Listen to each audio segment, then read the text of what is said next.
Welcome to episode number 95 of the Let's Discuss Gaming Podcast. I am your host, Triple J. Joining me is my co-host, Dr. Games 101. What's going on, guys? How's everyone doing tonight? And we're going to go over the gaming news that's come out over the last 2 weeks and talk about what we think. Are you ready to start, Dr. Games 101? Definitely indeed. What's going on tonight as well, too. Okay. First article coming up. Embracer Group doesn't plan to buy new studios yet following mass layoffs. Don't expect to hear about new studios being embraced for quite a while. After a period of layoffs, game cancellations, and studio closures, Embracer Group says its restructuring period is now over. This process began last year and lasted for 9 months, but now that it's over, don't expect Embracer to start acquiring new studios anytime soon. During a recent investor call, CEO Lars Wingfors said that it was way too early to start talking about mergers and acquisitions again. We are entering the restructuring program now, end of March, and the Gearbox restructuring process has been part of the program, Wingfors said via Rock, Paper, Shotgun. Now we are getting approached, I would say not quite daily, but on a weekly basis, by companies that would like to acquire certain assets within the group. And I've been very clear that they're not for sale, because they are a very important part for the group and for the shareholders of the group going forward. Wingfors added that the companies Embracer sold had a negative cash flow, and separating from them has made the company cash flow generative. Embracer won't be going on a buying spree again for a while, as Wingfors added that the company will instead be focusing on increasing profitability by making better products and games using its available assets, IPs, and studios. I think it's way too early to start talking about restarting the merger and acquisition engines again, Wingfors said. Since last year, there have been major changes at Embracer, as Saints Row developer Volition and Time Splitter studio Free Radical were closed. 29 games were canceled, and 1,400 people were laid off in 6 months. Recently, Saber Interactive divested itself of Embracer Group, and Take-Two Interactive purchased Gearbox Entertainment from the company for $400 million. All of these cuts and sales were partially made due to a major deal falling through, which was later revealed to be a pact with Saudi Arabia's Savvy Games, reportedly valued at $2 billion. So what do you think of Embracer saying their restructuring period is over, but they're not ready to start any kind of mergers or acquisitions anytime soon? You're damn right you better not to. What's wrong with you? I just did like a simple, not simple, but I knew this for a while now. I just wanted to confirm my research from earlier. So I know that Embracer was owned at one point by THQ Nordic, or formerly called THQ at one point, for the SmackDown vs. Raw games back in the day and all. Yes. So, and they did so well. Yeah. Well, THQ did do the SmackDown vs. Raw games. They were the publisher up till WWE 13. WWE 13 was the last game published by THQ. Okay. Nordic Games created the Darksiders games, because there's been 3 Darksiders. Nordic Games bought THQ, and that's why they're now called THQ Nordic. Mm-hmm. I'm well aware of that, partially at least that. Okay. And then as you can tell, they had a restructuring period of bankruptcy. I guess like Chapter 11 or something of that regards. Because it was Chapter 7, that means they've just been like destroyed. But Chapter 11, yeah, they were reorganized. But it's ridiculous on how they a bit of more they could chew right now. I'm like, why would you do that to yourself? That's like crazy, man. Oh man. Yeah. It's I like, don't get me wrong, I mean it's good that they reorganize and rebrand themselves to be a better gaming company and all, but with all the layoffs going on for the last several months, if not almost a year now, between Microsoft and Activision Blizzard and other games companies as well, it's best to hold off for another year or so at least, and then try to create a new game altogether, new IP, and take it from there, take that risk, and then whatever left over from that profits, or if ever, then they can buy whatever they want to buy, see what happens, Right. That's my opinion, of course. So, yeah, I mean, I think any company should be like that right now, because it doesn't matter if you're Microsoft, it doesn't matter if you're Amazon, it doesn't matter if you're a smaller company. I forgot the name of the studio I had, but in mind because I think Naughty Dog also had layoffs. Yep, you're right. It doesn't matter if you're Microsoft, Naughty Dog, or everyone has been cutting back employees like it's been. It's been the Great Depression, basically. Yep. Just tens of thousands of employees have lost their jobs since this mass exodus of firings has begun last year. So yeah, it's not time for any company. I don't care how big you are. If you are not merged with a company, any merger or acquisition that has gone through, fine. But there should be no mergers or acquisitions for any gaming company, big or small, in the near future. Oh yes, indeed. That's how I feel. Ready to move on? I was want to say too that the Embracer Group, from what they've been trying to rebrand themselves as for the last couple of years now since the bankruptcy and all, I think it's good to make one decent game first, like I said before, then try to build up a little bit of a resume, and then try to buy out companies that see what you're made of. That's what I think of there. That's my advice to Embracer Group. Of course, I'm no big business person yet. I'm not making millions of dollars yet, but I'm just saying from common sense. It's just don't buy up more where you can chew, of course. So that's all I gotta say for now. Yeah, I especially like when they said they're sticking to the IPs they have, they're sticking to the studios they have. Every company needs to do that, basically. Yeah. Ready to move on? Yeah, I'm ready. All right. Next. LA Noire and Bully free for GTA Plus members this year, along with millions in GTA Online cash. GTA Plus subscribers already get Red Dead Redemption and classic GTA games as part of their membership. Rockstar Games is attempting to drive sign-ups to its GTA Plus subscription service by adding more games to the catalog and introducing further subscriber benefits, including free copies of Bully and LA Noire. Rockstar Games has announced both LA Noire and Bully are joining the GTA Plus catalog of games later this year. Members can currently download games like Red Dead Redemption, GTA The Trilogy Definitive Edition, don't know why you'd want to, GTA Chinatown Wars, and GTA Liberty City Stories with their membership. The GTA Plus games catalog is a rotating library, so it remains to be seen if any of the existing games will rotate out when LA Noire and Bully arrive later this year. GTA Plus members get 20% off the purchase price of titles in the library if they decide to buy them outright. In addition to free games, GTA Plus includes access to the Vinewood Club inside GTA Online, where they can choose from a rotating selection of premium cars at discounted rates. GTA subscribers also get 100 personal vehicle slots at the Vinewood Club Garage. Additionally, now through August, every GTA Plus subscriber will get an additional deposit of $1 million worth of GTA money each month, alongside the standard monthly deposits of $500,000 in Grand Theft Auto currency. Later this year, the Vinewood Club will add a vehicle workshop and an app available for in-game phones to help players use the club's services more easily.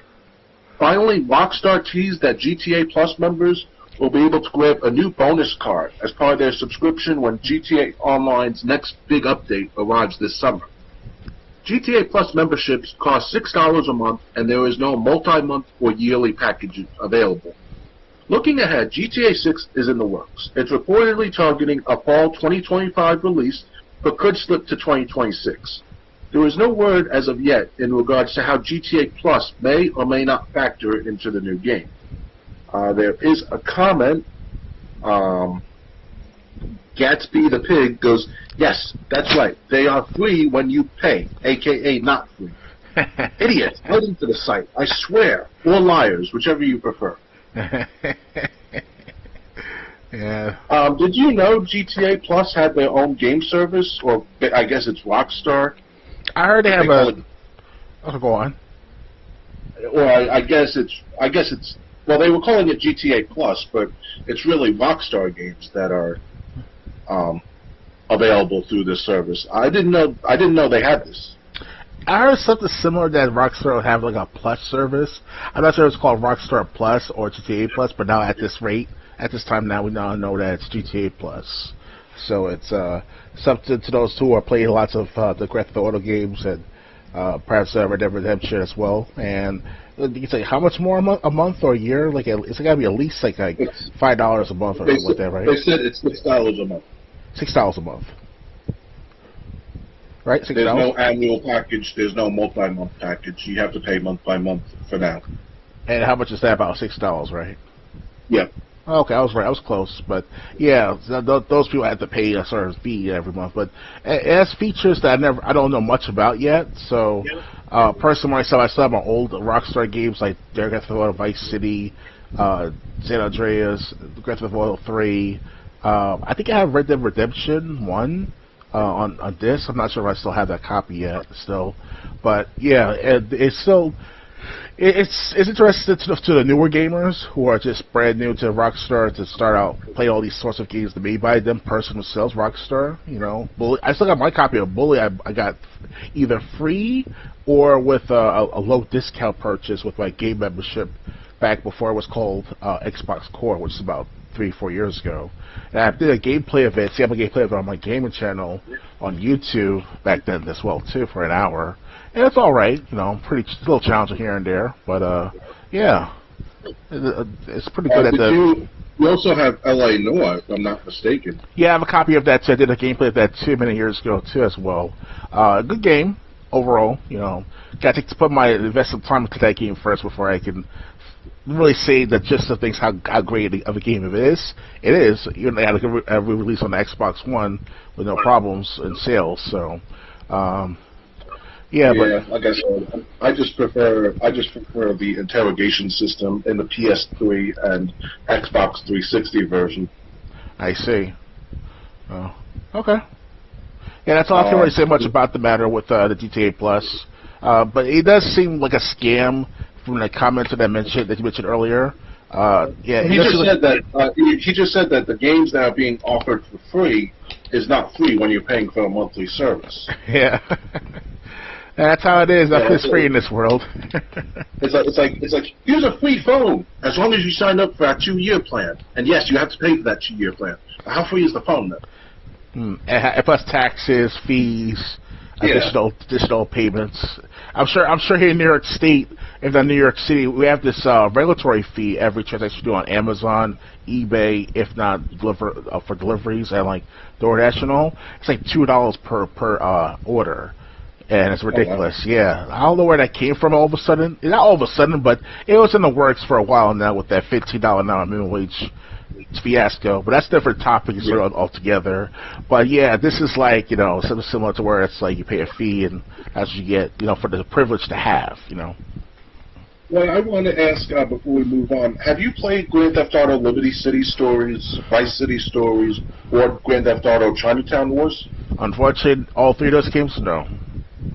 Okay. Yeah, that Vice sucks. City Stories, I played, I kept losing. I kept failing when you had to build an empire because you had to complete 15 missions without failing once. Wow. Or you had to start all over again. Wow.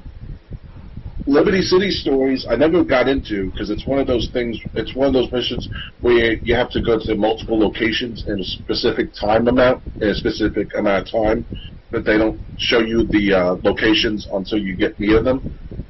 I see. But you play as Tony Cipriani in Liberty City Stories. Oh. And Grand Theft Auto Chinatown Wars, which started out on the DS, they ported it to the PSP a couple years afterwards. That was a good game. Okay.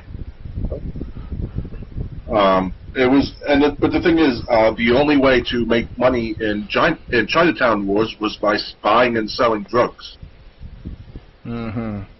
Interesting. But the thing is, like, someone would contact you, you went to a dealer, and it would tell you whether or not you were going to make money on that deal, or make or lose money on the deal by buying, you know, compared to the market value. So it's like, So it was, there was no guesswork. Like, should I buy that from this guy? Should I pay the price he wants? It's like no. It's telling you before you make the decision whether or not it's a good deal. Okay. Oh wow. I hope one day. I think they already have it on PS2. If I remember correctly, these versions. The Liberty City Stories and I don't know if Chinatown Wars. The last I heard, Chinatown Wars was DS and PSP only. Okay. But I know Liberty City Stories and Vice City Stories are PSP and PS2. Oh, perfect. You get a copy of that. Hopefully it shouldn't be too expensive to buy them. Right. Yeah, so, I mean, it sounds like a good idea. It sounds like great if you're buying this, if you're already a GTA Plus member, plus the benefits with GTA 5. But it's not free. Not when it costs a subscription. Not when you have to pay for a subscription. Now, I'm very surprised that GTA Plus is being forcing gamers that played GTA 5, at least that to have a membership like that, because 10 years ago, was that the case? Well, it's not forcing them. It's just like all the add-ons. Like I think they brought in Dr. Dre for like a mission pack that involved Franklin. Oh, you were talking about that a couple years back. Yeah, we're okay. It's the people who play GTA kind of like The Sims. The people who play it hours online every day. It's a livelihood. It's basically living in GTA, but you don't have the campaign anymore since if you're playing so much, you probably already completed the campaign. Yeah, that's what they separated to the GTA story from the GTA Online as late. Okay. Yeah. Because I remember correctly, there's this YouTuber, also an Xbox player, very well mentioned Xbox player, by the name of Crypto095, if I remember correctly. He's been on Xbox One since the beginning of its release of Xbox One and all, and he's on Xbox Series X and S, obviously, and he's been doing like these skit/series of like GTA 5 related graphic plays, like these skits, like the Bloods and the Crips and all, and the Latin Kings and stuff like that as of late. So it's kind of funny that he's doing that. It's pretty cool. He does a good job with acting and all. He did a very good job with it. It's also sort of machinima type of work, Okay. Kind of matters. He's probably partnered with Machinima then. Well, whoever the current Machinima is, because obviously Machinima that we know of disbanded like at least 5 years ago. So. Oh wow. Because the Machinima is no longer there on it as a YouTube channel. The original Machinima, the one that had all the Halo Machinima and late hour happy hour, whatever it's called, that type of segments and all. Because now you gotta find these throughout the YouTube, algorithm and the communities at large. So Crypto has been in the game for a decade, making all these GTA skits and stuff like that. And other projects he does too. But I follow him on Twitter. I'm also a member of his crew member back in 2016, 2015, give or take, on the Xbox One version. So I was the last of the 5 crew members of his 100 crew member community. If I remember correctly, though, because obviously it was expanded to like 1,000 or 2,000 by now. Actually, 5,000, depends on how big, expansive the crew member is on the Rockstar Games website. So, yeah. So I've been listening in on GTA Plus for a while. Not as much until like the last.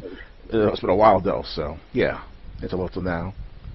Yeah. So I mean, like I said, if all these games, like I said, the only one I didn't play much is Liberty City Stories, because like that mission I talked about, that you have to get to multiple locations in a certain amount of time. And they don't have them all on the map until you get via them. That's that's the only game I haven't played, but the rest of these games I've at least beaten the story of. So the rest of these games are great, are a great value for $6 a month, especially if you're playing Grand Theft Auto 5 online. You know what? It's a pretty good price. I think it's a good deal so far, based on what I've heard. And the more you play a GTA Plus or the GTA games altogether, the better the value is to that player. So, right. Me personally, I will admit this: I've barely played the story of GTA 5 for like 10 years now. So, kind of like at the same spot I've always been ever since the when that corporate office lady got killed in that fucking airplane accident. Into the rotors of the plane and all. That was fucked up. That's the last time I remember playing GTA 5. It was pretty screwed up. It was actually before they censored it this year or last year, because last year they started censoring GTA 5 scenes and all on your Xbox, or at least on my Xbox. You can't see the torture scene. You can't see the airplane scene. The foul language has been reduced down a bit. Last time I checked. It was ridiculous. I made a complaint to Microsoft as well as Rockstar about that, and they both told me that it was for cultural modern audiences reasons, in layman terms.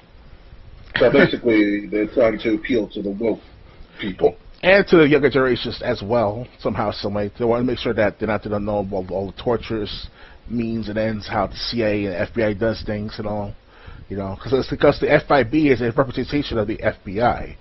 So. Yeah, but it's a parody. I mean, since it's called the FIB, it's called a parody. You really can't get in trouble for a parody, at least not in the United States. Oh, yeah. And it's very mature as well, which just doesn't make any sense. So I should have seen all the scenes screwed up and all. So why would you appeal towards the woke / youth, or the 10-year-olds, 12-year-olds, whatever, Yeah, it's, unfortunately, the people that can't handle clapping are college age, so it's not just 10 and 12-year-olds, but also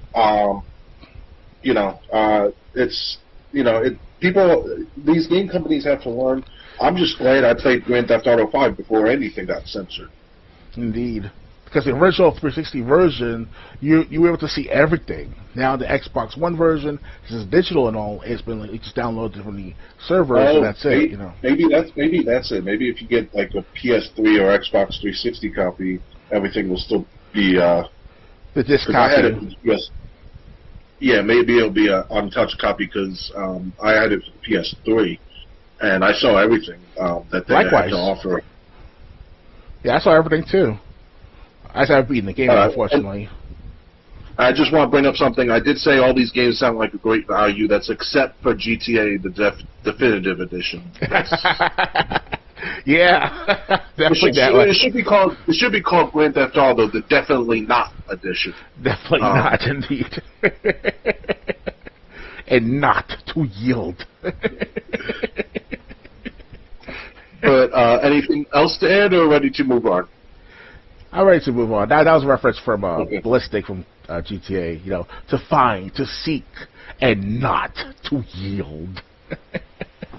That's a reference from the Apex Legends. So sorry about that, guys. All Apex Legends members know about that. It's okay, James. Yes, I'm not an Apex Legends player, so I don't know. Yes. All right, to move on.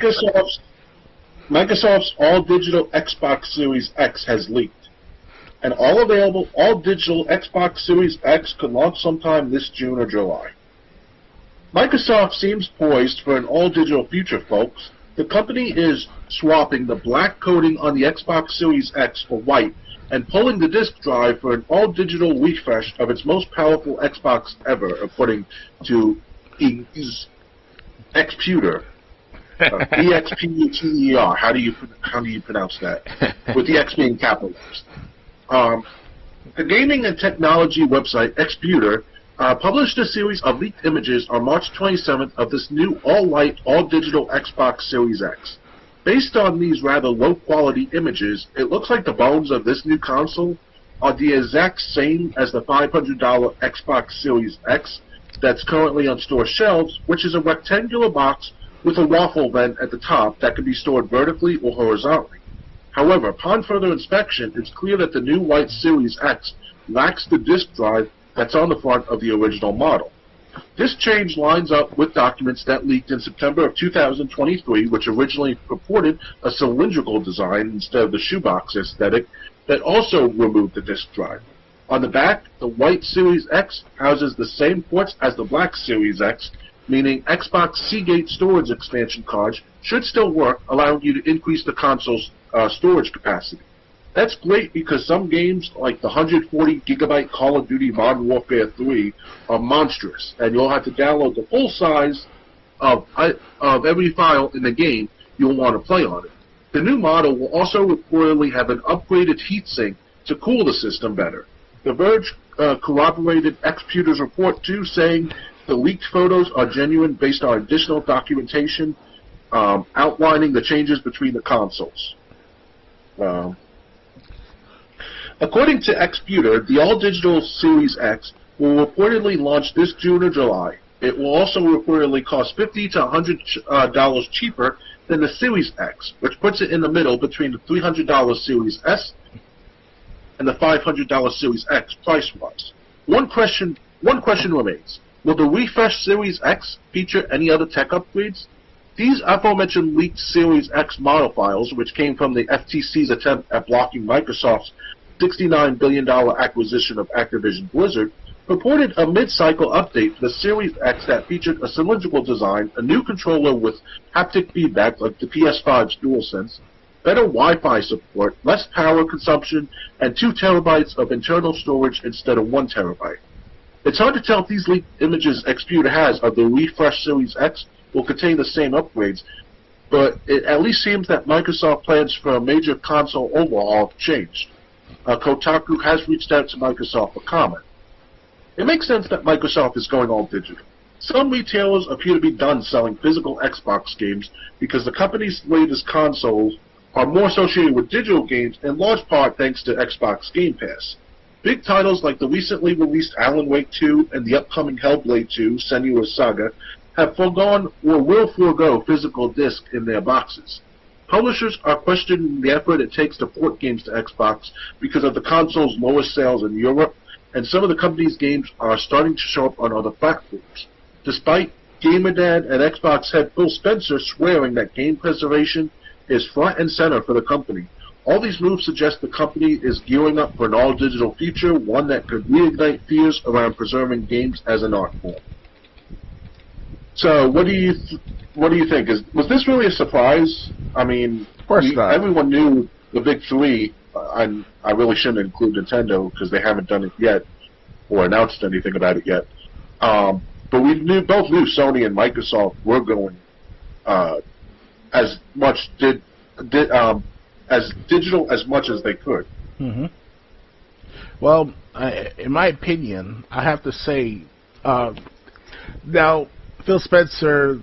This is part of Phil Spencer's foreshadowing tale last year, in fact 2 years ago, when he was interviewed by Bloomberg, I think it was. He was explaining that like Xbox is going to go more towards being a publisher. He didn't say it directly, but in layman terms, we're trying to be more of a publisher type of gaming company than a console-driven company selling console to their brand name Xbox, Microsoft, and all. So it's been 2 years in the making. We know that this is going to happen by next year, that there's going to be all digital console, as mentioned by other YouTube gaming people like Angry Joe and all. So it's expected. Time will tell that PS5 might do the same thing, which is going on with their new console, PS5 Pro, that's coming out next year or so. That they're going to do all digital. Yeah, it's all. I think you would say the same thing about the PS5 Pro being all a waste as well because it's because it's digital. That's all too. Yeah. But what Sony should have done kept having physical copies, because that'll be their gimmick for the next couple of years or so after that. So but obviously us older gamers, we believe in physical copies still, but they appeal towards the younger gamers. So who cares about us older gamers, right? So that's all I gotta say. Well, I mean, I'm kind of happy because I'm building up my physical game collection of older games. Like I said, I'm basically sticking to retro. PS2, Xbox, GameCube, with an exception for the PS3, and just because I got some games for the 360 that I want to play, I want to get a new 360 or a refurbished 360 after I get some paychecks from work. But I don't hate this all-digital future as much as I used to, because before, when I heard all-digital future, It was like, give me someone to choke. Now it's just like, maybe I'll be there, for 1 or 2 games, but like that's not going to be enough to make me spend the money on a new console.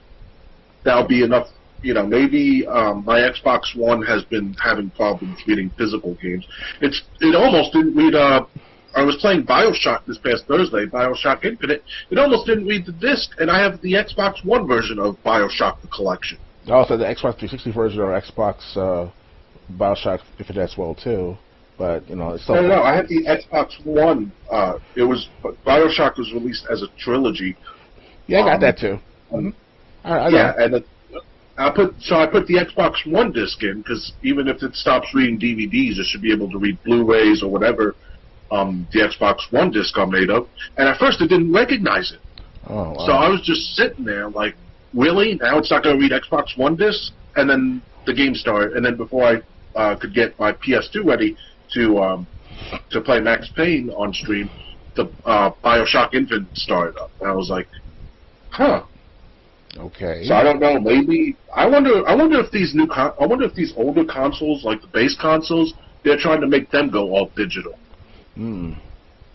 And that's like I said. But the Xbox One, the only reason that when I use it, it's mostly watching YouTube. I do play games here and there on it. But yeah, I mean, I have no problem buying digital games. Obviously, they're going to be few and far between. And there's not enough digital games I want to continue going for the Xbox Series or the PS5. So, if as they go towards this all digital future, it's like, yeah, I'm getting off here. Maybe with the Xbox One I have, I'll get a digital game here or there, maybe, but it's not going to be anywhere near most of it's not going to be anywhere near the most of my gaming budget. And the thing is, like we already saw the drawbacks. When games are no longer up, when studios decide not to support a game anymore, whether or not you bought it means nothing if it's digital. Sucks. And that's one reason most of my money is going to go towards retro or whatever you would call the N64, PS1, PS2 era. It's going to be like that with also making people to play more towards live service games as well. Specifically, the Suicide, To Kill the Justice Squad. Now they're making. We're going to talk about that next. So. Oh yeah, definitely. Also, Apex Legends kind of come to think of it as well. They're making people buy more of the bundles to make sure they can keep buy those $99 bundle, Apex coins and stuff like that. That's towards the children, the younger gamers and all. They want to use their mom's credit cards to buy that latest skin by Ballistic or Rampart, whatever those cases are. But that's a game of its own separate situation with Suicide Squad and all.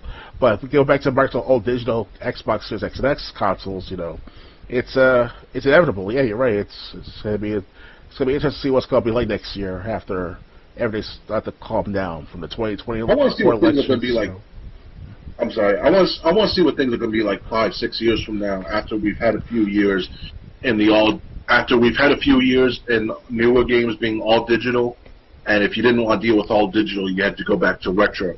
Yeah. And the thing is, there's been plenty of consoles to collect for that you can collect for that are cheap. Original Xbox. If a game is too expensive on PS2, like the Warriors or the Punisher, you can usually find it for a little bit cheaper on Xbox, the original. What else? PS2, almost dirt cheap for most games. Mm-hmm. PlayStation games, again, a lot of them are cheap. So it's not like. It's not like you're priced out if you go retro. Yeah. But I want to see what it's going to be like in 5 to 6 years because while the all digital is impossible to avoid, it doesn't mean we have to participate in it.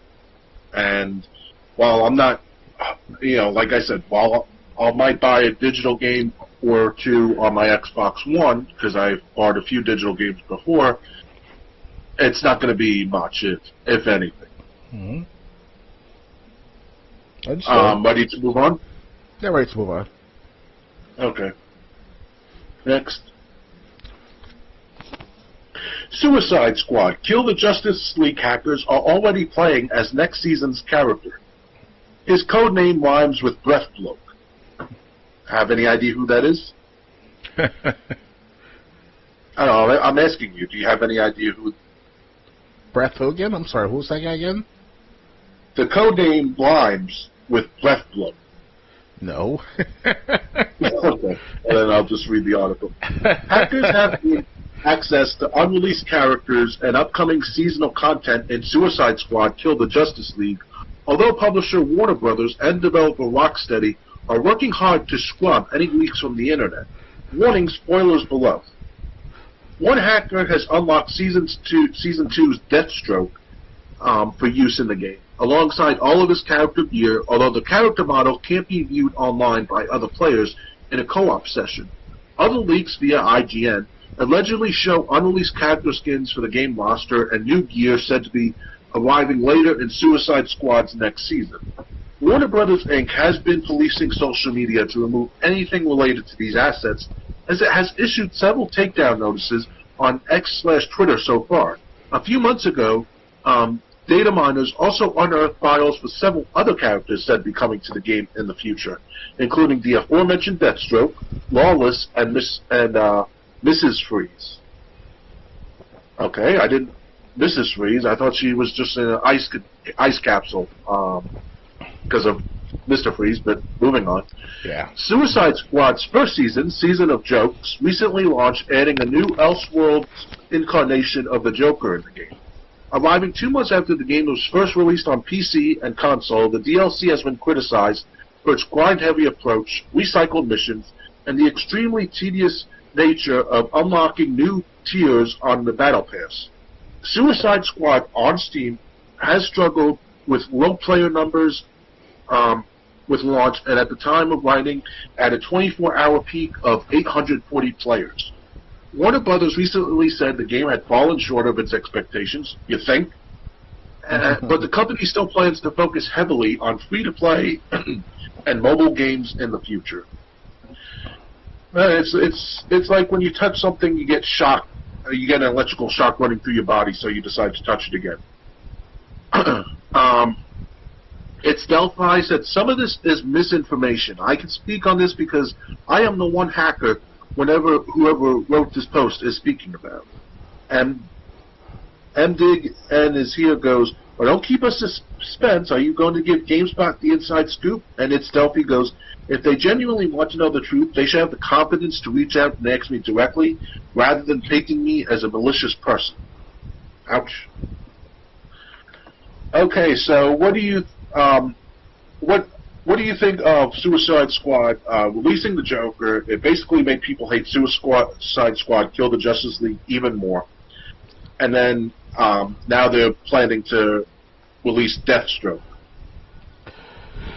From what I can hear from Avery Joe's situation, he was pissed off when he was playing that game, and it doesn't look all that great with the Joker, releasing the Joker stuff. You gotta go through like these certain bosses in order to get the Joker, plus also fight a certain amount of enemies as well, for up to about I think it was like 2,000 hours worth of playtime or some shit like that to get the Joker if you don't buy it yourself without the paying for it all. I heard you had to reach level 35.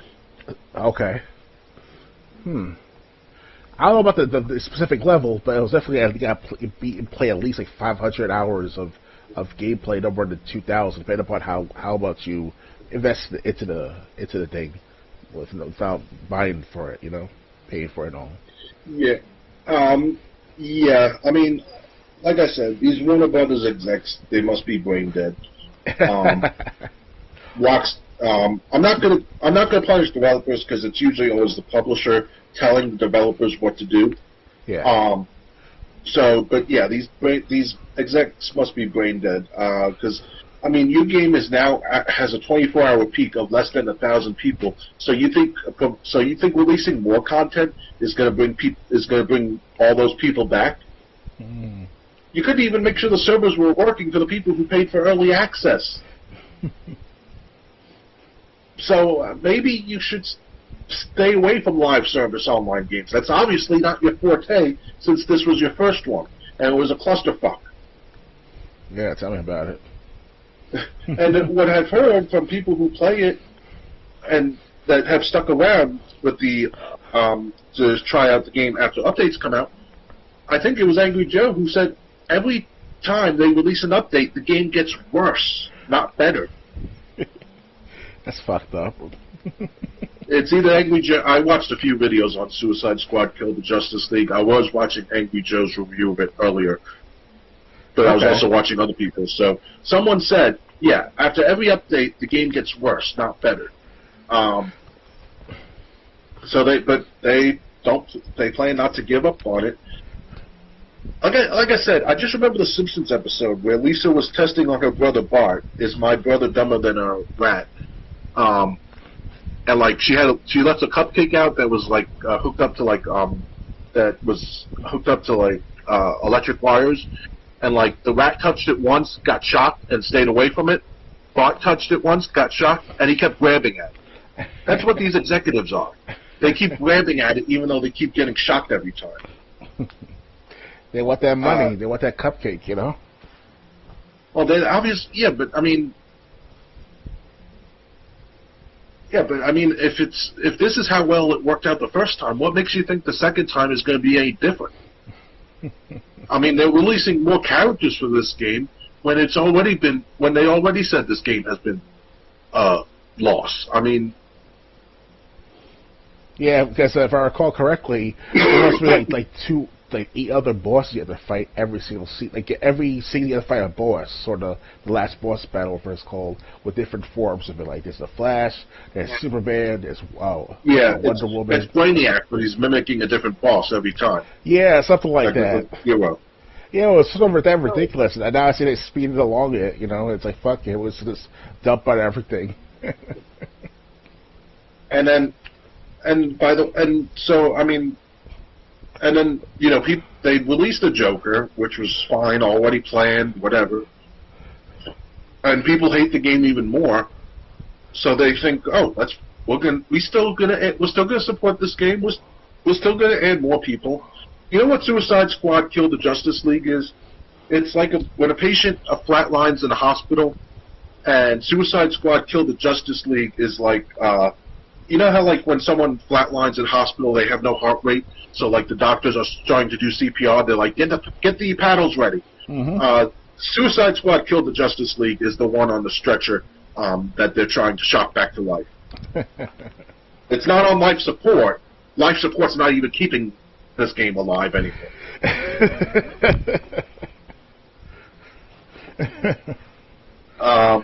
That's all. It's screwed. I think that's all I have to say about this game. Yeah, it's a dead-on arrival. It's late. It's expensive. Who wants to spend $2,000 trying to get the Joker or the 2 extra characters, whatever it is? You know, it's not worth it after a while. So just move on to the next game or play your older games. You know, I think if I play LA more after hear about this. Yeah. So I mean, you know, if Warner Brothers was smart and these executives were not out of touch, they would move on from this, just cut their losses now and move away from live service games in the future. Unfortunately, they're not doing that. So, but I mean, I guess at least we'll have more material to make fun of in the future. I guess that's the silver lining. Oh yeah. Ready to move on? Yeah, I'm ready. All right. Next. Ubisoft lays off 45 workers in latest wave. The layoffs hit the company's global publishing and Asia-Pacific divisions. Ubisoft has confirmed that it's cut 45 positions as part of its latest round of cuts. The jobs were cut in efforts to reorganize our global publishing Central and Asia-Pacific structures and to enhance our collective efficiency. Reporter Ethan Gox originally broke the news as part of the newsletter Dead Game, where he also reported on layoffs at Gearbox, Sega, Certain Infinity, and Maxis Games. The wave is the latest in nearly constant mass layoffs since last year across the industry. Ubisoft previously laid off 100-plus workers in November of 2023. In January 2024, Microsoft cut 1,900 people from the Xbox division alone. In February, Sony laid off 900 people. It's not just on the development side. Twitch and GameStop also saw mass layoffs. As of early March, over 8,000 workers were laid off in 2024, according to GameSpot's own reporting. Well, GameStop, that's the... I'll get to that in a minute. Yeah. GameSpot reached out to Ubisoft, which provided the following statement. Over the past few months, every team within Ubisoft has been exploring ways to streamline our operations and enhance our collective efficiency so that we are better positioned for success in the long term. In this content today, we announced that we are further reorganizing our global publishing central and APAC structures to adapt them to the market evolution with a more efficient and agile approach. These changes will impact 45 positions overall. These are not decisions taken lightly, and we are providing comprehensive support for our impacted colleagues. We also want to share our utmost gratitude and respect for their many contributions to the company. Ubisoft released Prince of Persia, The Lost Crown, and Skull and Bones so far this year. Despite low player numbers, Skull and Bones broke company records for playtime. Shooter X-Defiant was delayed beyond March, but Star Wars Outlaws and an Assassin's Creed game codenamed Red are all on track for this fiscal year. More information on the Ubisoft lineup for the fiscal year of 2024 and 2025 is reportedly coming in May. Well, 2004-2025. The story has been corrected to note it was 100-plus, not 1,000-plus workers who were laid off by Ubisoft in November. Let's look at the comments. Hard Brenzen goes, it's the shitty CEO that has been destroying the company for over 10 years that should be thrown the F away. Plump goes, we're still getting beyond good and evil too, right? Right? No, probably not. Lone Wolf 1044 goes, how long have we been waiting? It is not coming, and if it did, Duke Nukem left a bad spot on my memory. So anyway, what do you think about Ubisoft laying off 45 more positions, and then we could talk about what actually killed GameStop, in my opinion. Well, Ubisoft, it's another add-on to the situation for last year now for layoffs from all types of companies and companies in general, whether it's gamer or not. The economy is, I won't say shrinking, but it's getting rid of the fat, or whatever successive fat of the economy, but a situation of its own to look into later. Ubisoft themselves, so weren't the ones behind making the game Beyond Good and Evil, by any chance? They're probably not making it. Beyond Good and Evil came out like in the GameCube days, so I mean, if they were going to make a sequel, they would have made one by now. Yeah, because I remember playing that the other month. I was going to say in the comment section, how long haven't you been waiting? I played the other month or two a few months back, but it was all right to play for a while, for an hour or so. I can't say much about Ubisoft. I mean, of course, they make good games, or at least republished games like Rayman, and I believe they also did Child of Light, if I remember correctly. I could be wrong, because it was called Uplay as part of their package with Child of Light all back in 2014. Because Boogie 1088 played that game live on stream for a few hours, so that was pretty good. Other than that, that's all I can really say much about Ubisoft. Okay, Ubisoft, I mean, obviously we're not getting Beyond Good and Evil 2. So, I mean, I'd be shocked to hear if that game was coming out, although I've never played the first one.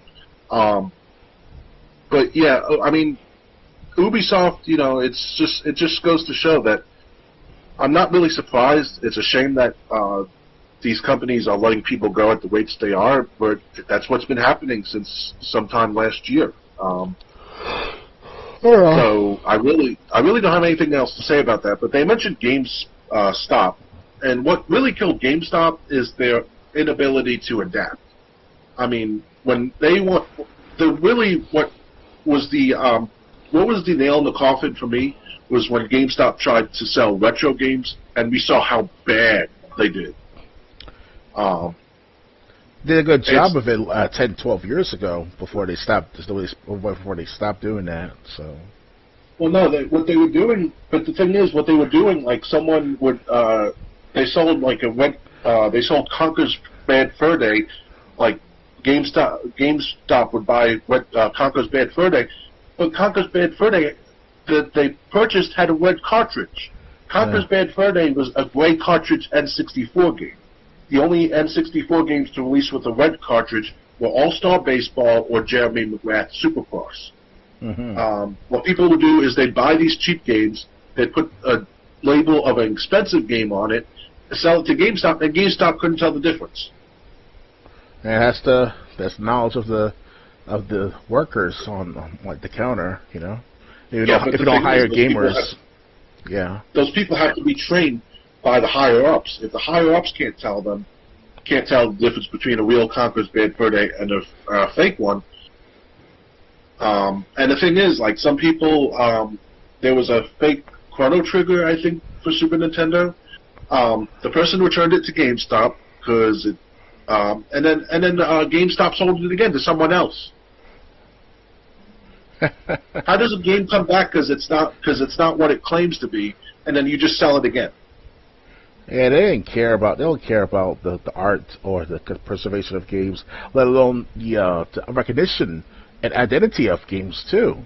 That's the screwed up part because you're selling something that's not there, and that's the weirdest part for games that to go out as as this unadaptable, irreconcilable, and pretty much just plain old incognite. They just don't know what they're doing half the time. Yeah, I mean, and then when they just started trying to throw shit at the wall, sell Funko Pop, sell phones, sell this, sell that, sell your firstborn. Mario socks. I got Mario socks from GameStop the other year. That was pretty cool. When they started doing that, it was just like, that was the first time that it was like, okay, they're gonna be desperate soon. If you can't, because games were your bread and butter back when you were Funko Land, when because GameStop purchased, I think, all the Funko Lands and all the KB toy stores. I think. I know all the Funko Lands are now GameStops. Yeah. But if you can't, but the thing is, like, even me speaking as a reseller online. Okay, obviously I didn't know everything when I started out. I still don't know everything about everything that I'm selling, but at least I learned. At least, I've been keeping, at least I've learned more than when I first started. At least I've learned about what to look for and what not to, and, giveaways if people are trying to sell games as brand new, if they just wrap themselves in plastic wrap they bought from the grocery store. I've talked to people and heard like how you can tell if the game is authentically wrapped or if it's just someone trying to pass off an open game as a new game. So it's kind of like, if I could learn this, how could GameStop staff and GameStop higher ups not learn this? And I just realized when the retro game program got so bad that they canceled it, I was like, GameStop's days are numbered. Yeah, 25 years ago, there was no problems buying and selling SNES cartridges, PlayStation CDs, you name it. But customers got smarter, or just people in general got smarter with technology over the last 10, 12, 15 years now. And the people are taking advantage of the lack of knowledge of these gaming companies and gaming sellers like the GameStop, KB Toys, if they're still around, but I doubt it. They must have been out of business for years now. But yeah, the company literally sacrificed. Just in general, speaking of any company, whether they're selling games, making games, publishing games, they've been dumbed down severely for the last 15 years to the point that the customers, the consumers, gamers in general, have got smartened up so much to taking advantage of these people. That's how pathetic it's gotten over the last 15 years now. It's baffling. It sucks. Can't buy games you want to buy or sell games you want to sell because they'll sell it for like 5 cents, 10 cents, or $1, and then GameStop will sell it for like 3, 4, 5, 10 times that price. And they wanted to know why they're not making money after the last 5 years now, because that's karma catching up to you. You sold out the customer, you sold out your workers, you sold out the management. It catches up to you, So yeah, to quote from an episode of Quantum Leap, quote, you dealt and you leveraged and you sold and you negotiated until you ended up with nothing. Zip, zilch, goose egg. Or the guy from Willy Wonka, I forgot the actor's name, but he's like, you get nothing! Good day, sir! I forgot the actor's name. He's doing a pretty good job with the acting. About the frizzy lips. His name is Gene Wilder? Yeah, Gene Wilder. I remember that guy. Now I remember, yeah. I've seen that movie at least like 5 times so far. Willy Wonka and the Chocolate Factory. I haven't seen the movie straight through, but I've seen that clip that you're talking about. Yeah, Willy Wonka and the Candy Factory. I should get the DVD of that movie. Good movie. Anyway, ready to move on? Yeah, I'm ready.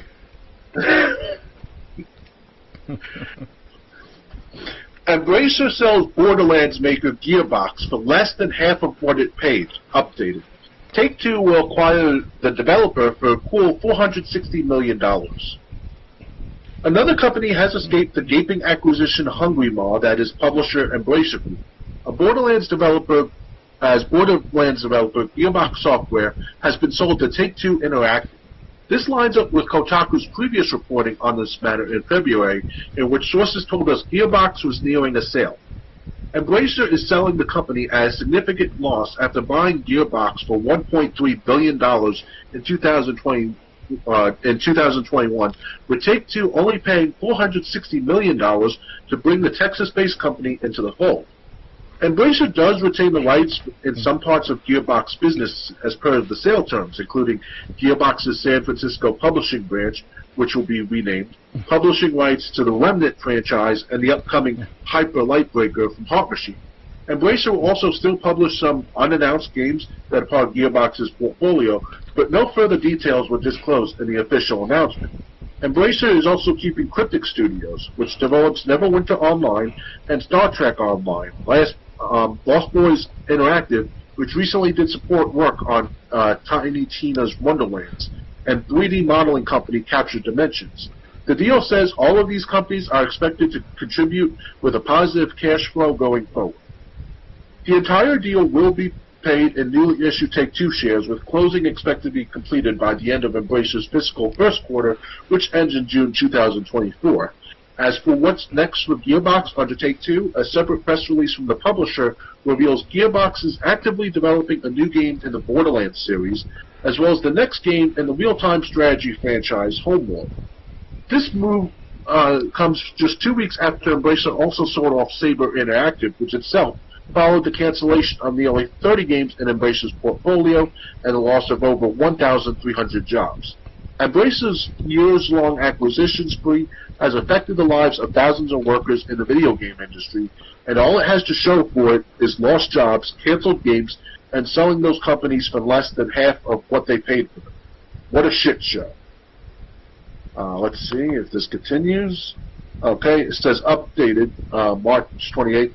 Following the sale announced, a Gearbox spokesperson proclaimed in a statement to Kotaku that Embracer has laid off employees who are not tied to the development of its games. This has affected PR workers, marketing, user research, and other sectors of the company. So I'll read the statement they put out. Thank you for your thoughts and care for the Gearbox Entertainment Company, as some reports of internal communication and actions are starting to flow through public channels. As we strive towards our mission to entertain the world, We are grateful that our talent and capability are of interest to you and your audience. The Embracer Group will continue to report on their restructuring program that impacted some parts of Gearbox today that are not tied to the development of Gearbox software games. Thank you for granting us the space to remain focused on our people and to our handling of the situation with compassion and managed process balancing between our present duty and a commitment to our future. So, what do you think of basically the Borderlands developer being sold? It's weird though, because they say they can't afford to they can't afford to cut things, but hey, they're the ones who got reorganized Embracer. So no, they said they couldn't afford to buy it. Okay. And they said the studios that they sold were losing money. And they said earlier that they've bit off more than they can chew, obviously. So now they got to take away some of that plate. Yeah. So Take-Two. I mean, Take-Two is, I think, doing fine. Take-Two, they own anything basically with 2K in its name. So, yeah. I don't. Yeah, so I mean, I guess, and they did say they plan to make a new Borderlands game. Okay, maybe we could get. I don't know who owns it. Maybe we could get a new Tales from the Borderlands. Okay, that would be awesome. Yeah, after all these years, I think I downloaded Tales of the Borderlands. After all these years, I never get to play it yet. And odds ever do my Xbox membership got extra money from saving, of course. I was like, what if it's my month of Xbox to try to play Tales of Borderlands sometime next month, I was like, I might as well do that right now. Not right this second, but very soon. Because I never played that game yet. But I did play the first Borderlands, the Game of the Year edition especially, and it's all right, the game Borderlands. Personally, myself... It's just, we've had Borderlands 1, 2, and 3. We had, I think, there was another Borderlands game. Pre-sequel. Yeah, Borderlands pre-sequel. So it's just kind of like, really, we're not done yet. And I also bought the Pandora's Box version of on Steam the other month or two. They'll sell for on sale for $50, not even. So. And it comes the Pandora's Box comes with Borderlands 1, 2, 3, the pre-sequel, the DLCs, So it's well worth it for my time in the future, I mean, I have a decent computer to play these Borderlands games, all three of them on the PC version, but I do have the Game of the Year edition on my Xbox version as well, so it's no problem. So I got enough time to play these games, But when it comes out to the Borderlands being sold at all, I'm very surprised it hasn't been sold for not even $100 million because it's been sold for $460 million, but I don't have the article up anymore, but they were originally purchased for $1.3 billion. Wow. So they were purchased for $1.3 billion, and then the people who spent that money a few years later sold it for $460 million. Okay, so I was partially right that it could have been sold for less than that because, like I said, with Embracer and all, they built what they could chew, and now they have to sell like hotcakes pretty much. And it is what it is. You took that risk, and now you have to pay for it. Yeah.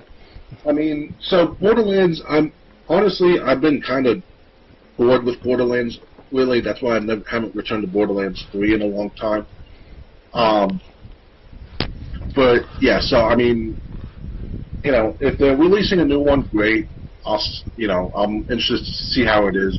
But unfortunately, with the Borderlands franchise, I'm just kind of done with it. Yeah. I understand. You've been Borderlands out, but yeah, it's basically played out to me. Yeah, Borderlands 3 should be the last Borderlands ever, and that's about it for a very long time. For a very, very long time. So I still haven't get to play my.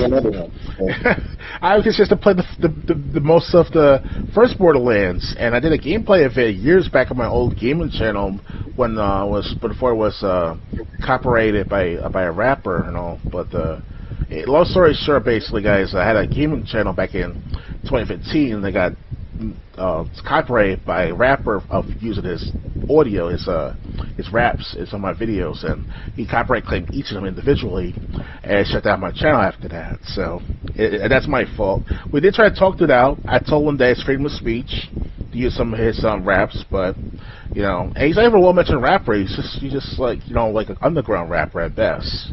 So it sucks that I wish I could share that gameplay with you guys, but oh well. So. Yeah, so anyway, that's what's next for Gearbox. Ready to move on? Yeah, I'm ready. All right. Next. PlayStation Plus Premium Extra is getting a day one free game this April.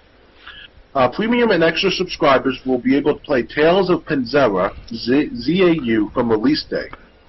Sony has revealed that one of its PlayStation Plus Premium Extra games for April is also a Day 1 release, Tales of Panzera ZAU. The debut game from actor Abu Bakr Salim's studio, Surgent Studios, will come to PlayStation Plus Premium Extra Library where it releases on April 23rd. Tales of Panzera ZAU is a 2.5D Metroidvania action-adventure inspired by Bantu Tales, which follows the story of protagonist Zhao as he contends with grief following the death of a loved one. GameSpot writer Kurt Indovina previewed the upcoming game earlier this year, praising Tales of Panzera's cathartic handling of its subject matter as well as its solid 2.5D Metroidvania gameplay. Tales of Panzera ZAU will release on April 23rd for PlayStation 5, Xbox Series, Nintendo Switch, and PC, and on the PlayStation will join a list of Day 1 PlayStation Plus titles. Past titles to release on PlayStation Plus on Day 1 include the Game Awards Best Indie for 2023, Sea of Stars. Sony has announced that Dave the Diver, which was also nominated for Best Indie last year, will be coming to PlayStation Plus and Premium and Extra tiers on April 16th, a Day 1 release for the game's port to PS4 and PS5. Dave the Diver initially released on PC in June 2023 and has since been released on Nintendo Switch as well. The full list of games arriving on PlayStation Plus's Premium, Extra, and Classic tiers in April has yet to be announced. However, the free games for Essential subscribers have been revealed. The lineup for April includes Immortals of Aveum for PS5, Minecraft Legends for PS5 and PS4, and Skull the Hero Slayer for PS4. Let's look at the comments. Cyber Earth goes, didn't resub in November of 2023. There have been exactly 0 titles I absolutely needed or even wanted. I haven't been disappointed yet.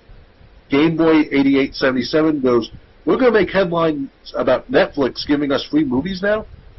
And Boogie Star goes, cool, I guess. Free is the only way I'd play it. So what do you think? Have you heard of this game, Tales of Panzera ZAU? Never heard of it, unfortunately. Although I did hear other PS games that could be good for this extra Day 1 special free game. They could sell like Heavy Rain, or perhaps with the Tale of Two Sons, the brothers. I think that's a multi-platform. Because I played Brothers Tale of Two Sons on the Xbox the other month or so, back many months ago. So, but yeah, this game as mentioned, I never heard of it. You know what's another good game would be great. Would be Fatal Frame, the original one, if possible. Because that's very rare to find these days on the PlayStation Store, on the PlayStation, on eBay and Amazon. Because Fatal Frame, dude, it's hard as fuck to find a decent copy. And if you want to get a brand new copy, if you want to be that suitable about the matter, but it asks like $300 for that shit. It's fucking crazy. So if you look at Day 1. Let me check on price charting right now for the original Fatal Frame, see what they say. I know it's a PS2 copy, it's a PS2 game, but, There are people out there that want, like me, myself, wants to play that game again, but they don't want to spend $300 just to try to get the, well, not $300, but a good $50 to $100 just to get the used copy, Well, I'm looking at Fatal Frame. According to price charting, it's $46 loose. It's $89.11 for complete in box, and it's $139.99 for brand new. Oh, okay, so that's got that increase in price. So it's gone down since you last heard about it. Okay, because as you can tell, there's these scalpers, like they increase the price by not a couple of thousand, obviously, but about several times over. They'll say, like, instead of spending, for example, if I want to buy a Game Boy Color system, right, it used to cost like $30 for a refurbished, repaired model. Now they're asking for about $100, $150, depending upon what parts they go on for this brand new copy. We're talking about from like a not mid condition, but like the point where they refurbished, they tuned the hardware and they replaced the screen, new screws, you name it. It's hard to find those these days when it comes to Game Boy Color systems. So that's just that one example. I got mine, which is the blue one, for like $45. I think I had like a yellow, I think I had the yellow one, which was like a Pokemon yellow one, and that sold for like $60, I think. Yeah, those are the rare. Those are the rare ones. Say the yellow versions. Yeah, I still have the. Okay, so I'm gonna have to Game Boy Color, the teal one, which is the one I have. It's $65 loose, $174.37 complete in box, and $211 brand new. But the Game Boy Color yellow is kind of cheaper. Okay. It's cheaper if you're buying it brand new. It's only $81 brand new. That's not bad. It's not expensive, but it's not better than $250. Yeah, I mean, the berry one, it's $113 complete in box and nearly $600 brand new. Which the grape color one is $746 brand new, $137.50 complete. Yeah, so basically, they're basically not too expensive, but you're probably gonna have to get a loose one, a loose price one. Just check the condition first. Yeah. But I mean, you could probably find them out there, but you might have to just settle on whatever color you can find that's affordable. Mm-hmm. Anything else to add, or ready to move on? That'd be all for this moment, for this segment. All right. Next. I'm recording right now. Do apologize, ladies and gentlemen, for the technical difficulties. It seems that my computer ran out of memory, and I have to delete some files and such. So. Okay. You know what? I was just gonna basically go over this article. Basically, it said that Nintendo confirms testing layoffs amid first-party lull and reports of a delay to the Nintendo Switch 2. But a lot of the comment section is saying that the employees that are being laid off are contract to hire. They're basically independent contractors being laid off, not full-time employees. I see. So what do you think of? Honestly, I think it's while I can understand, it's not fun losing a job. I'd start one Monday. I've been out of work since January 10th. But the thing is, when you're an independent contractor, that's kind of what happens. When the job is done, the company might not just have any work to bring you back. Right. And there's really nothing you can blame, because they're not going to keep someone on the paywall if they got nothing for you to do. Hmm. So that's kind of basically that's kind of the risky one if you do work as an independent contractor. I see. Okay. Anything else to say? I can go over the articles I talked about before. I'll just give the I'll just give the headlines and what the article was about that you missed out on. Anything else to say about that, or? Well, I can't say about Nintendo confirming testing layoffs and all. They obviously the Switch 2 it hasn't been out yet as of until next year, right? So basically, it's delayed actually, so it might not even come out next year. Oh wow! All right. Well, and Nintendo is not trying to overdo itself. I mean, everything was going on time for them. You know, they were doing the Nintendo Showcase how many months back and all. We were expecting the Nintendo Switch 2 to come out next year at the earliest.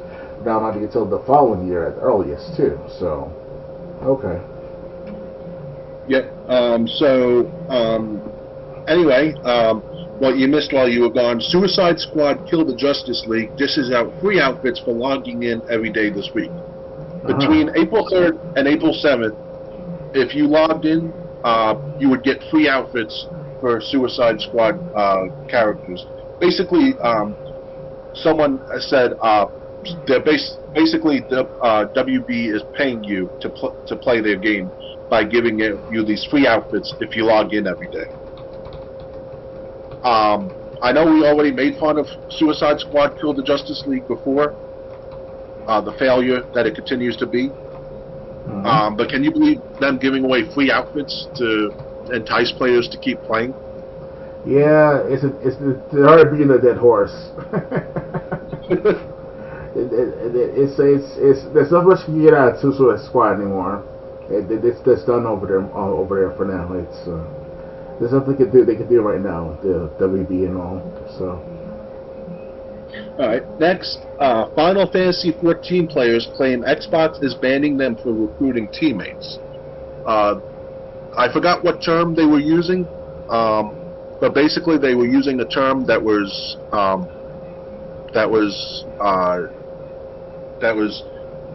been fine. And basically, players are trying to get get guilds together of players, and which it used to be fine, but now they're getting banned if they try it on Xbox. Oh yeah. It's just like Baldur's Gate 2 or Baldur's Gate 3 with the nude scenes. Except this time it's even more innocent because there's nothing derogatory, there's nothing hateful in these messages. It's just all trying to get a bunch of players together to join a guild. I see. So there was that. Microsoft is reportedly working on Xbox handheld prototypes. So basically, I thought this was going to be never happened, but they said in 2017 Xbox had handhelds that never left the testing phase, that never left the research and development or research and design phase, that they eventually scrapped. But Xbox is still interested in releasing handheld consoles. Do you think this is something they should try, and try to take on the Steam Deck, or should Xbox stay in their lane with just home consoles?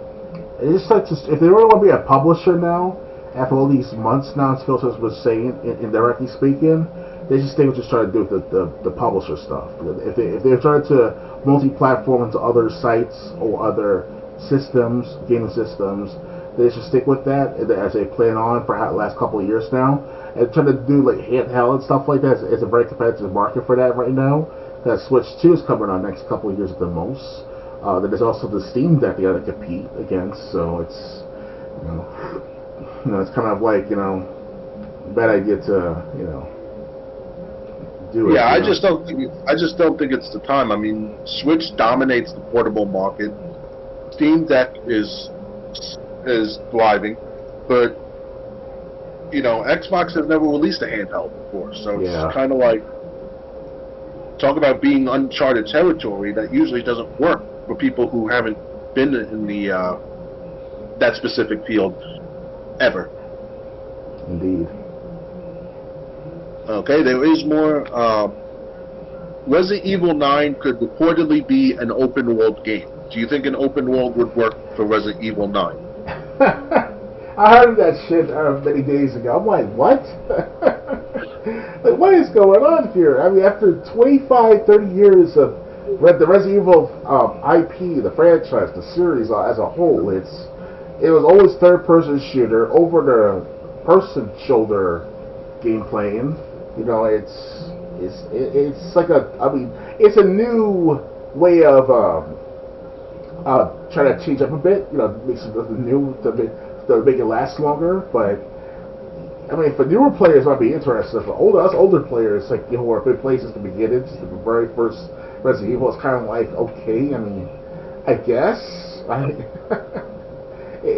People are saying the reason, because Village worked pretty well with a small open world.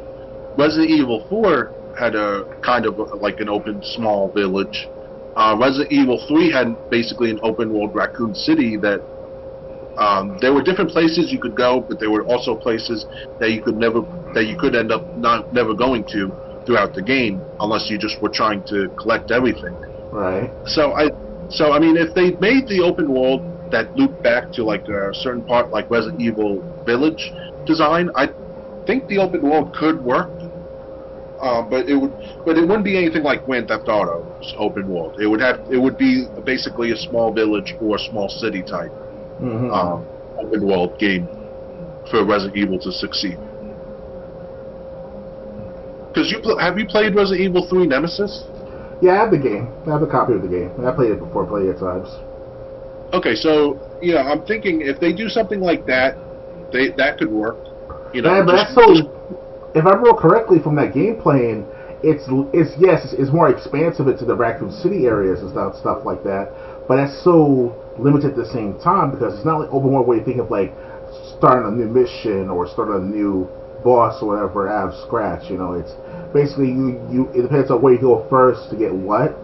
And you decide between if you want to fight the Nemesis or run from the Nemesis, things that matter. And that's about it. That's all I can remember. Nothing, but it's not open world like Grand Theft Auto style. I mean, it's kind of like I said, the Grand Theft Auto open world's not going to work. They would have to limit it somewhat.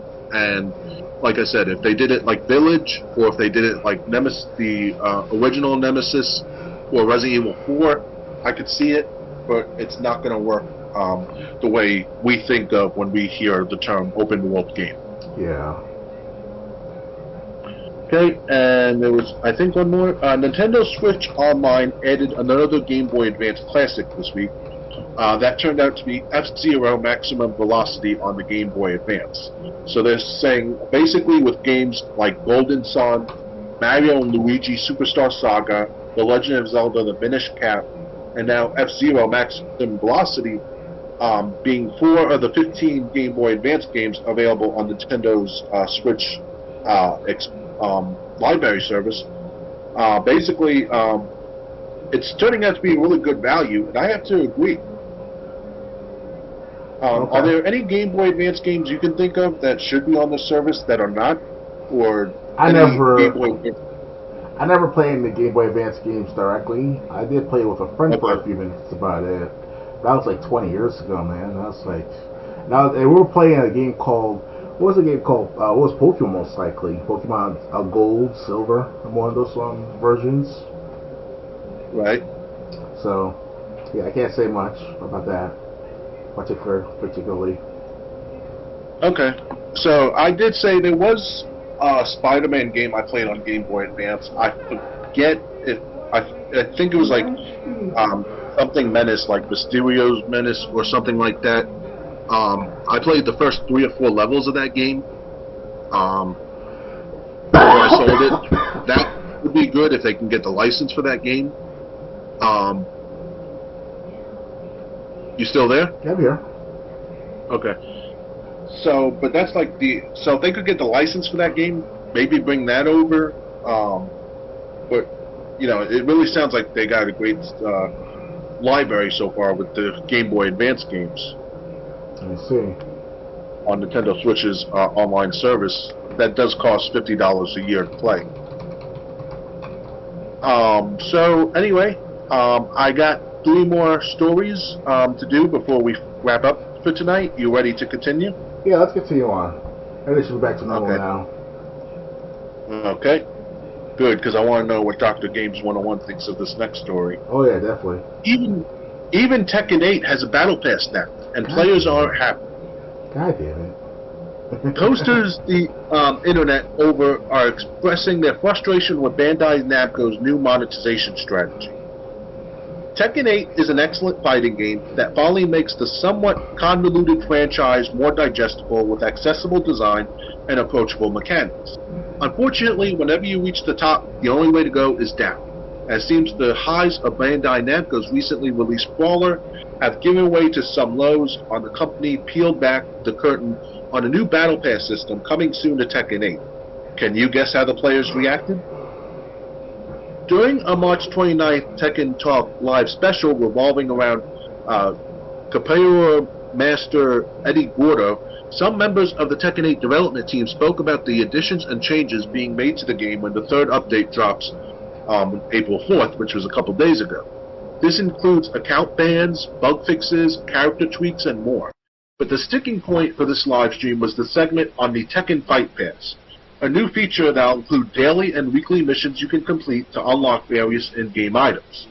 During a specified period, you can increase your Tekken Fight Pass rank to get gear on the free tier track, but there'll also be a premium tier track you can buy into, a traditional battle pass.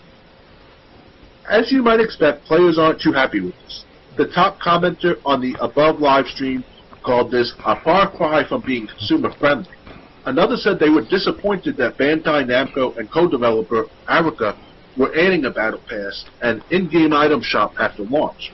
A third commenter said it bluntly: battle passes are for free-to-play games, not paid titles, underscoring the fact that Tekken 8 does in fact cost $70.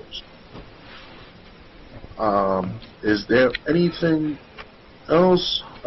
Yes, there is more. The sentiment is also being voiced on the game's subreddit. One poster called the Battle Pass and microtransactions scummy, while another said it was dumb for many reasons.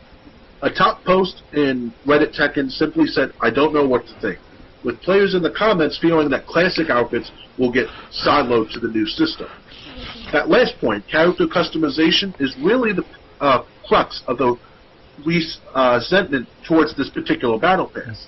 Tekken as a franchise is known for its character customization options, which let you completely alter a fighter's appearance.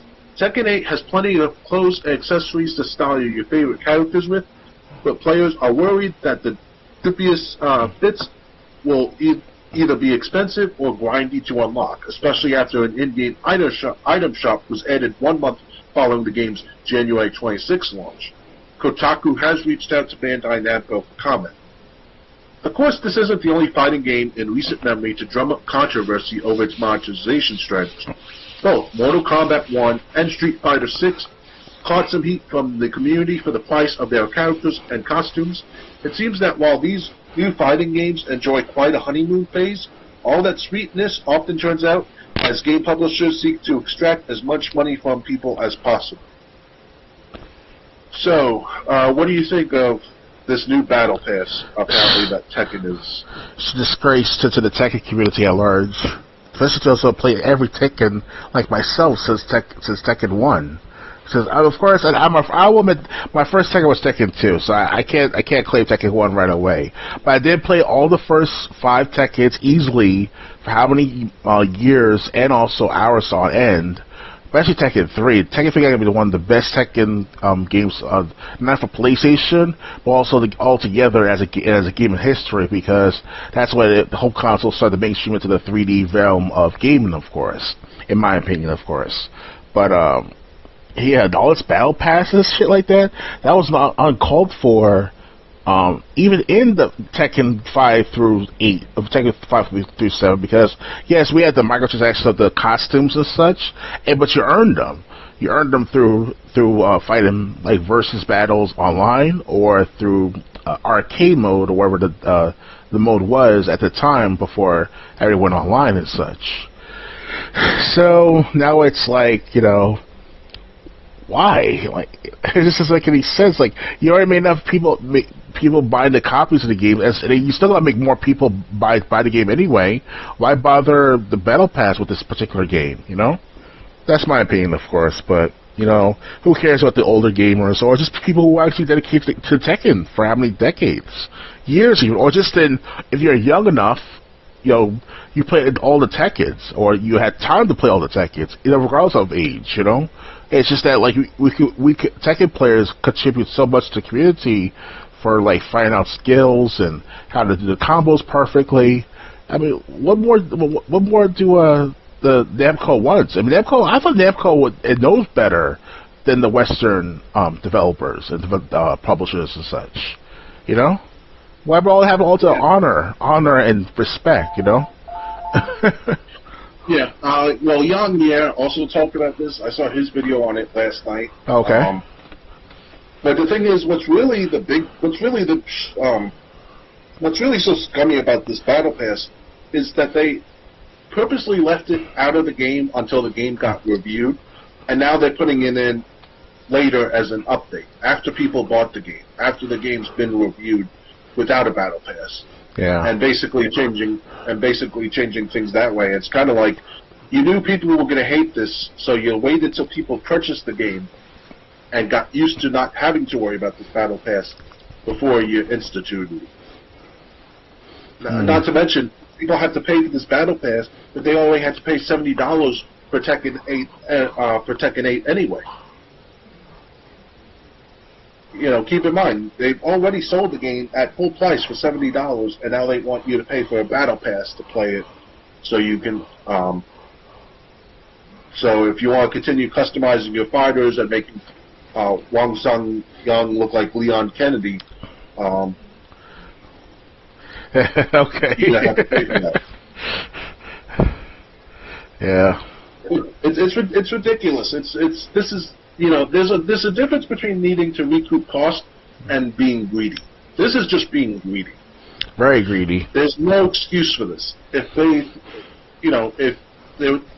knew this was going to be wrong, they shouldn't have done it.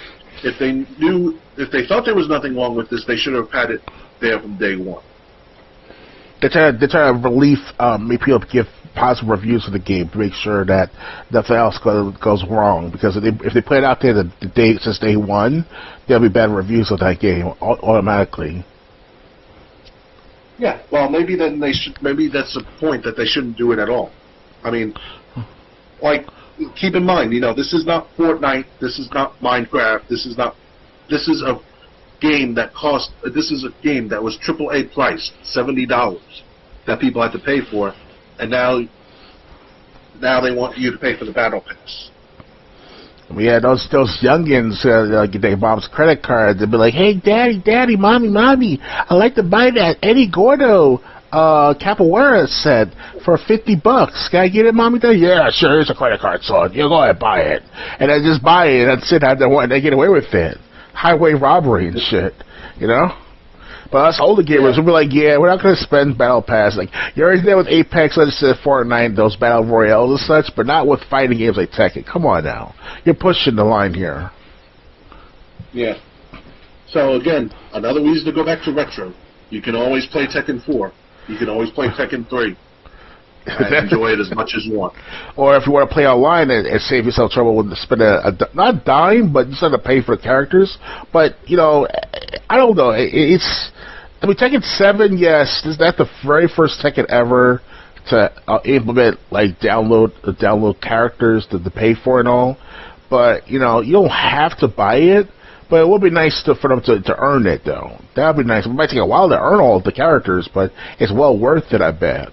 So if they put that system in, like they did with Devil May Cry 5 and all, where you don't have to buy it, but you earned it, by all means, why not, Go for it. Well, they did that with Tekken Tag Tournament. Tekken Tag Tournament originally came out on the PS2, but if you wanted to buy the game with all the characters released, you just purchased Tekken Hybrid on PlayStation 3. Tekken Hybrid was Tekken Tag Tournament HD with everyone unlocked from the start. I see, wow. So it's not like Bandai Namco hasn't done stuff like that before. I have both Tekken Tag Tournament and Tekken Tag Tournament 2, I think, through Xbox Games with Gold, and I also think I have Tekken Hybrid on the PlayStation 3. So, I could play those games anytime I want. If I want to play a fighting game, I'm going to get like Tekken 3 or 4 for PlayStation or PlayStation 2 because I like the Tekken Force mode. Yeah. But other than that, I really could care less about Tekken. And I refuse to support this shady tactic of waiting to add battle passes until after games have been released for a few months. Yeah, they've been doing that for years now, for a good 5 years, like where it's like, oh, it's a good game now, good, add no microtransactions, and then like 2 weeks to 2 months later they add the microtransactions and shit like that. Like, what the hell? You know? We're definitely for a good 5 years at least, since the mid-2010s, you know, 2015, 2016, give or take, from my awareness, though, from my perspective. You know, it's kind of weird they did that. As I see that pattern for years now, and I'm catching on to them right away. And I'm like, yeah, no, not this time. I'm not spending a dime on fucking Tekken 8's character system / battle, especially the battle pass. It's when they get the characters. It's the other they get to do the battle pass with the costumes and cosmetics and shit like that. I'm not gonna spend $50 on that shit. I'm willing to spend an additional $20 for the other characters. Hopefully can earn them. You know, if Namco Bandai can do that for next Tekken, or at least implement that for further updates of Tekken 8, that'd be great, you know? Yep. Alright, so ready to move on? Yeah, we can move on from this. Alright. Just a couple more articles left. Microsoft announces Xbox Game Pass April 2024 Wave 1 lineup. Lego 2K Drive, Harold Halbut, and more. Microsoft has announced the first wave of games coming to Game Pass in April 2024. Highlights include Lego 2K Drive, EA Sports PGA Tour, and Harold Halbut. PSA. Game Pass memberships are also 10% off right now at Target. Out today, April 2nd, is Super Hot Mind Control Delete on Cloud Console and PC, which returns to the Game Pass library tomorrow. April 3rd, Lego 2K Drive, Cloud and Console hits Game Pass. IGN's review returned an 8 out of 10. He said Lego 2K Drive is a wild and whimsical all-ages kart racer with an incredible custom vehicle creation tool that's just about worth the price of admission alone. 2 games hit Game Pass on April 4th. Little Gator Game on Cloud Console and PC, and EA Sports PGA Tour, Cloud PC, Xbox Series, X and S, via EA Play. Moving on, 2 games launch on Game Pass on April 9th. Kona for Cloud and Console, which makes a return to the Game Pass library, and Botany Manor on Cloud PC and Xbox Series, which is a Day 1 Game Pass release. Shadow of the Tomb Raider Definitive Edition on Cloud Console and PC hits Game Pass on April 11th.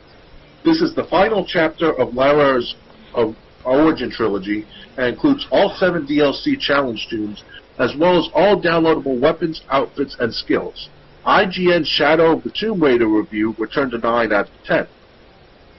Wave 1 ends with the Day 1 Game Pass release of Harold Halibut on Cloud PC and Xbox Series X and S on April 16th. Harold Halibut is a handmade narrative game about friendship and life on a city-sized spaceship submerged in alien ocean. So 6 games leave Game Pass on April 15th. As always, you can save up to 20% off your purchase to keep them in your library. They are Amnesia Collection, leaving Cloud Console and PC. Amnesia Rebirth, leaving Cloud Console and PC. Okay, all these are leaving Cloud Console and PC except the last one. Back for Blood is leaving. Phantom Abyss is leaving. Research and Destroy is leaving. And Soma is leaving. All of them are leaving Cloud Console and PC. So let me go to the comments.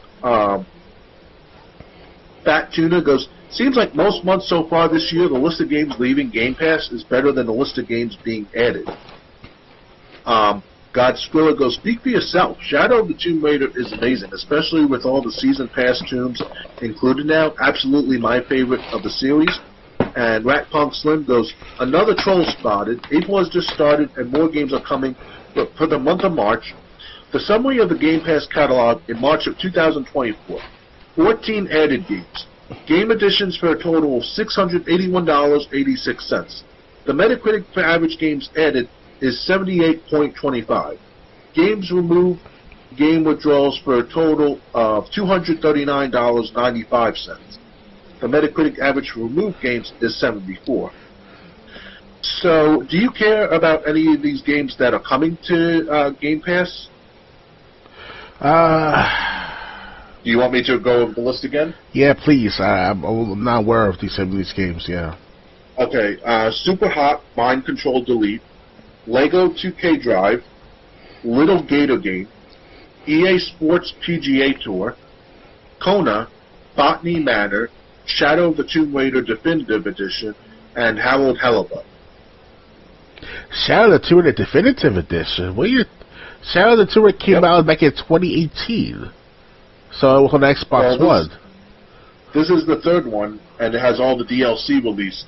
Oh, okay. Now I see. That definitively has the DLC. Okay, I want to buy that Shadow of Tomb Raider, but I already got that for the PC version many years ago for the Tomb Raider 25th Anniversary Sale Edition, the Steam website for about, I would say about $40, $42. So, Shadow of Tomb Raider is out of the question for the Xbox, that is. Now, as far as what's the other games we talked about? Lego 2K Drive, Little Gator Game, Harold Hellebuck. Yeah, now these guys I never heard of. Like, they have to advertise more about their games. Yes, I know there's a section on the Xbox to see all these games directly, but if it's not on the home screen every time I ever start on my Xbox, I'm not gonna be able to pay attention to that all the time. You know? Right. Like the average gamer. Like the average gamer or the average Xbox gamer, in my opinion, plays games right away after they see something on the dashboard. Those advertisements at the very bottom of the first part of the dashboard, like the couch co-op game, Apex Legends Shadowy Event, and games leaving soon. Okay, now I see games leaving soon. Okay, but still, it's like, you know, you gotta catch it right before it's too late. You know? Yeah. They throw these games on there, but they should give us a reason or like a small video package for why we care about these games when they're added. I think that would help entice players. You know, it doesn't have to be a long video. Just say 30 seconds for each game, 45 seconds for each game, with a synopsis of what the game's about and why we should care. Yeah, Back 4 Blood is like, yeah, we were expecting another, what's it called, Left 4 Dead style of a gameplay, but people say that Back 4 Blood. I played the what's it called, the preview version, the beta version it's called, and it wasn't all that great, Back 4 Blood. So I don't care so much about it. It's definitely Left 4 Dead. Yeah, it was trying to be Left 4 Dead. It wasn't. I mean, it was fun to play, but it's not something that I would buy to play. Oh yeah. Yeah, it was fun to try out, but yeah. Yeah, so if any of these games interest you, they're either coming to Game Pass or they've already been on Game Pass. I see. Ready for the final article tonight? Oh, yeah. Okay. Next, or last, new Xbox sale has discounts on plenty of big $70 games. Skull and Bones, Star Wars Suicide Squad, Diablo, Assassin's Creed, and more on sale till April 18th. Spring is here, which should mean nice temperature and quite rainy days, but over here in Kansas, I'm still dealing with snow and cold snaps. But a new season also brings with it new video game sales, like the one Xbox just launched. If you've been looking to buy big games like Skull and Bones, Suicide Squad, Diablo 4, or Mortal Kombat 1, this is a good time to pull the trigger as all of them and many more are currently on sale. On April 5th, Xbox launched its big spring sale with discounts on hundreds of new and old big and small games. It's not just Xbox Series and S games on sale either. The discounts can be found on Xbox 360, Xbox One, and even PC games too. Keep in mind that some of these games are available for free via Game Pass and EA Play. The Xbox Spring Sale ends on April 18th, so you have some time to dig through all the available games and buy anything that catches your eye. To help, here are some of the best deals we found while checking out the Xbox Spring Sale. Skull and Bones is $47 instead of $70. Baldur's Gate 3 is $63 instead of $70. Suicide Squad Kill the Justice League is $35 instead of $70. Call of Duty Modern Warfare 3 Cross Gun Bundle is $45.50 instead of $70. Mortal Kombat 1 is $35 instead of $70. NBA 2K24 is $17.50 instead of $70. EA Sports FC24 Cross Gen Bundle is $14 instead of $70. Diablo 4 Deluxe Edition is $45 instead of $90. Excuse me. Prince of Persia: The Last Crown Deluxe Edition is $36 instead of $60. Destiny 2 Lightfall Annual Pass is $33 instead of $100. Assassin's Creed Mirage is $36 instead of $60. Star Wars Jedi Survivor is $32 instead of $70. Avatar Frontiers of Pandora is $48 instead of $80. Hogwarts Legacy Deluxe Edition is $40 instead of $80. Resident Evil 4 Remake is $30 instead of $40. Alan Wake 2 is $48 instead of $60. Red Dead Redemption 2 is $20 instead of $60. Borderlands Collection Pandora's Box is $50 instead of $150. Sims 4 Backyard Stuff DLC is free. Normally you'd have to pay $10 for it. Star Wars Squadrons is $2 instead of $40. XCOM 2 Collection is $10 instead of $100. Injustice 2 Legendary Edition is $6 instead of $60. Mortal Kombat 11 Injustice 2 Ultimate Bundle is $10 instead of $100. Lost in Random is $3 instead of $30.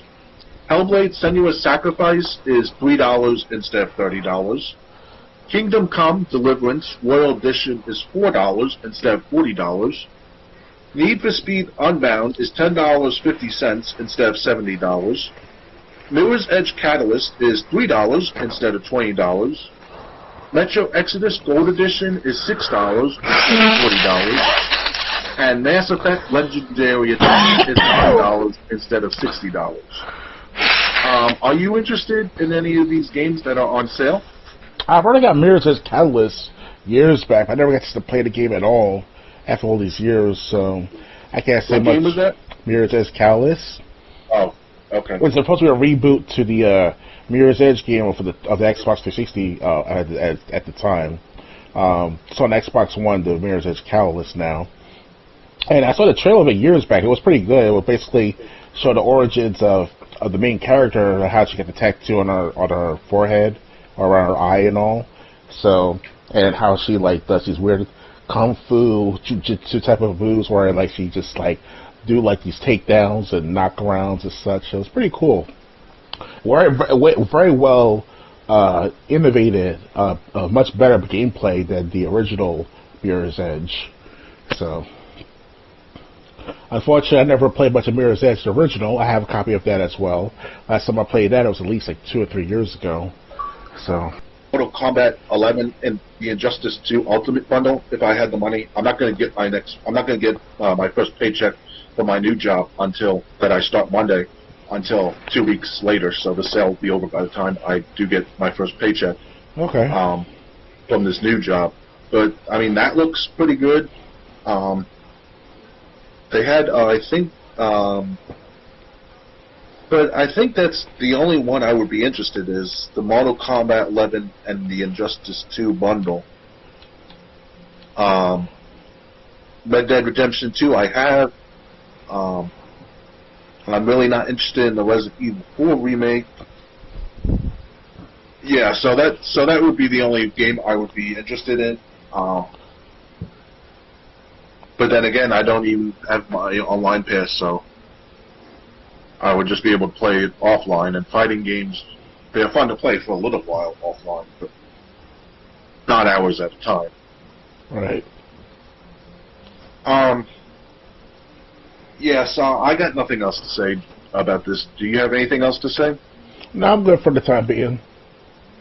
All right, so that was the last. The last article, so I hope you enjoyed this podcast. Follow me if you did. Do you have any plans for tomorrow or no? I'm getting my capture card to replace my other capture card that's damaged. So I can't do it recording for the last couple of months at least on average.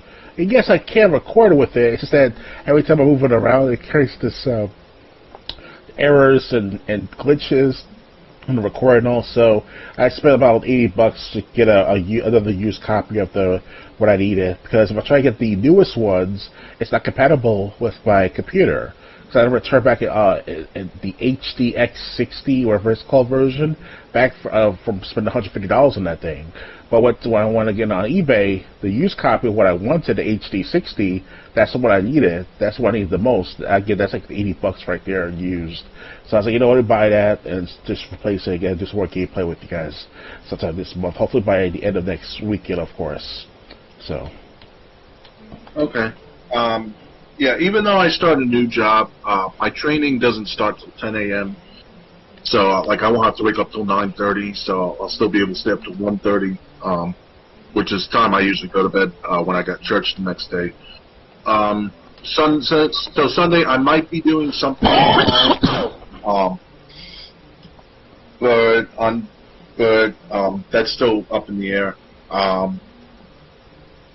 But yeah, that's all we have. That's all we have for tonight. So I hope you enjoyed this podcast. The next episode will be on April 20th, starting at 9 p.m. Eastern. Do you have anything else to say before we leave for tonight? I just wanted to say I do apologize again, guys, for earlier for all the technical difficulties. It was some computer troubles, I have a very old computer, as a model that is, and the computer itself is refurbished, but hopefully by next year I get a new computer altogether, because, this one's currently working okay. It's just that, I ran out of memory, like I said earlier, so hopefully I'll fix that by next podcast. Okay. So I hope you will join me the next time I'm on Twitch. Until next time, good night, everyone. Night, guys.